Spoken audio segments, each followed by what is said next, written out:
मेरी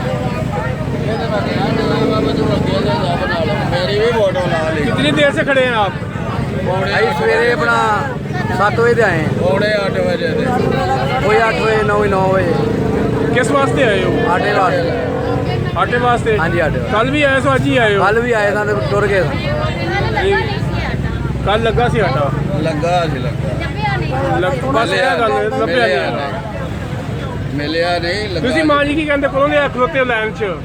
ਘੰਟਾ ਹੋ ਗਿਆ ਭਰਾ ਖਲੋਤੇ ਗੱਡੀ ਨਹੀਂ ਤੱਕ ਆਈ? ਨਹੀਂ ਹਲੇ ਨਹੀਂ ਸਹੀ। 2 ਘੰਟੇ ਉਹ ਹਰੀਏ ਦੇ ਨੂੰ ਪਹੁੰਚ ਦੱਸੋ ਬੋਲੋ। 2 ਹੋ ਗਏ ਹਜੇ ਤੱਕ ਗੱਡੀ ਨਹੀਂ ਆਈ। ਕਿਸੇ ਨੇ ਕੰਮ ਤੇ ਵੀ ਜਾਣਾ ਹੈ, ਆਟੇ ਵਾਸਤੇ ਆਏ ਤੁਹਾਨੂੰ ਆਟਾ ਚਾਹੀਦਾ? ਗੱਡੀ ਅਸੀਂ ਪਿੱਛੇ ਅਸੀਂ ਖੁੱਤੇ ਆ ਜਿਹੜਾ ਬੰਦਾ ਆਉਂਦਾ ਨਵਾਂ ਅੱਗੋਂ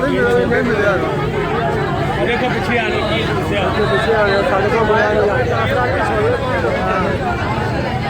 ਹੋਰ ਭਾਜੀ ਦੀ ਆ ਜਾਵੇ ਜਿਹੜੇ ਆਉਂਦੇ ਆਪਣੇ ਖਿਡਾਰੀਆਂ ਦੇ ਕਿਦੋਂ ਦਾ ਖਲੋਤੇ ਹੋ? 9 ਵਜੇ ਦੇ। ਆਟਾ ਨਹੀਂ ਮਿਲਿਆ ਅੱਜ ਤੱਕ ਵੀ ਆਇਆ ਨਹੀਂ ਹੈਗਾ। ਲੈਣ ਲੱਗੀ ਏਡੇ ਦੇ ਲੰਮੇ ਦੇਖੋ ਕੀ ਹਾਲ ਹੋਣ ਡਿਆ ਦੁਨੀਆ ਵੇਖੇ ਬਾਬਾ ਜੀ ਕਦੋਂ ਦੇ ਖਲੋਤੇ ਹੋ?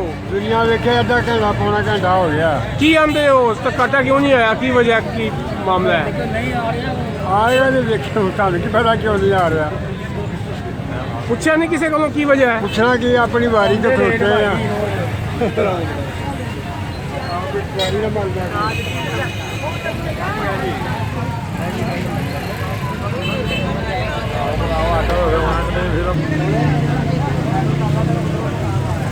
ਕੀ ਵਜ੍ਹਾ ਕਿਉਂ ਨਹੀਂ ਇਸ ਤੱਕ ਆਈ ਗੱਡੀ? ਸਰ ਕਹਿ ਰਹੇ ਨੇ ਵੀ ਉਹ ਲੇਬਰ ਥੋੜੀ ਜਿਹੀ ਪ੍ਰੋਬਲਮ ਬਣੀ। ਮੈਂ ਉਹਨਾਂ ਨੂੰ ਫੋਨ ਕਰਨ ਡਿਆ। 11 ਵੱਜ ਗਏ ਨੇ ਤੁਸੀਂ 10 ਵਜੇ ਨੇ ਜੇ 10 ਵਜੇ ਨੇ 10 ਵਜੇ ਨੇ 10 ਵਜੇ ਤੇ ਕਿਸ ਟਾਈਮ ਇੱਥੇ ਆਣਾ ਹੁੰਦਾ ਗੱਡੀ ਨੇ? ਬਸ ਇਹ ਤਕਰੀਬਨ ਇਹ 9:30 ਦਾ ਟਾਈਮ ਹੈ ਤੇ ਅੱਧਾ ਘੰਟਾ ਲੇਟ ਹੈ ਤੇ ਆ ਜਾਂਦੇ ਨੇ। ਬਸ ਆ ਗਿਆ ਆਂਦਾ ਮੈਂ ਤਾਂ ਯੂ ਟਰਨ ਲੈ ਰਿਹਾ ਵਾਂ।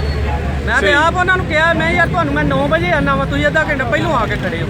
ਇੱਕ ਕੋਰਸ ਸੁਣਿਆ ਕਿ 500 ਪਹਿਲੇ ਬੋਲ ਜਾਂਦੇ ਸਨ, ਹੁਣ 250 ਕਰਤੀਆਂ ਗਿਆ ਨੇ। ਇਹ ਕੀ ਜੀ ਵਜ੍ਹਾ ਇਹ ਹੈ? ਗਵਰਨਮੈਂਟ ਦੀ ਪਾਲਿਸੀ ਹੈ। ਸਾਨੂੰ ਜਿਹੜਾ ਆਰਡਰ ਮਿਲੇ ਨੇ ਵੀ ਅੱਗੇ 500 ਥੈਲਾ ਹੁੰਦਾ ਸੀ, ਹੁਣ 250 ਥੈਲੇ ਦੇ ਆਰਡਰ ਨੇ DCL ਉਹ ਜਿਹੜੇ ਉਸ ਹਿਸਾਬ ਨਾਲ ਅਸੀਂ ਆਪਣਾ ਦੇ ਰਹੇ ਹਾਂ।